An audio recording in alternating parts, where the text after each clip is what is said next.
অশান্তি যে মুজিববাদের কবর রচনা করা হচ্ছে, তার ছোট্ট একটা তিলে তিলে মুজিববাদকে আরো ধ্বংস করা হবে। এরকম মজা দেশের অস্তিত্ব রাখবো না বাংলাদেশে।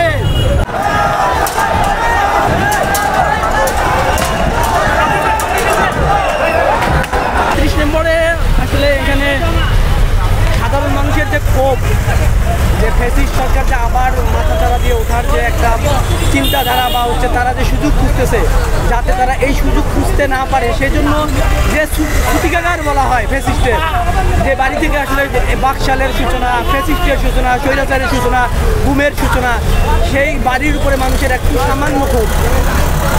আমরা আসলে কোনোভাবেই একজন শহীদের মূল্য আমরা দিতে পারছি না এখন পর্যন্ত। আমরা চাই যে হচ্ছে মানুষ ন্যায় বিচার পায়, প্রত্যেকটা গুম এবং খুনের বিচার হবে। মানুষের ভুল ত্রুটি, সামান্য ভুল ত্রুটি থাকতেই পারে, কিন্তু এভাবে একটা দেশে সংগঠিতভাবে একটা দেশকে পঙ্গু করে দিতে, সংগঠিতভাবে হাজার হাজার মানুষ খুন করতে, লাখ লাখ মানুষ বাড়ি ছাড়া, ধানের খেতে, তারপর হচ্ছে সরিষা খেতে মানুষ ঘুমাইছিল, তার সামান্য বহিঃপ্রকাশ। এবং রাত যত বাড়ছে ততই 32 নম্বরে জনসমাগম বাড়ছে এবং পুরো 32 নম্বর সড়ক এবং এই 32 নম্বর বাড়ির যে সামনে যে সড়ক, সেই সড়কে ছাত্র জনতা এবং উৎসুক জনতার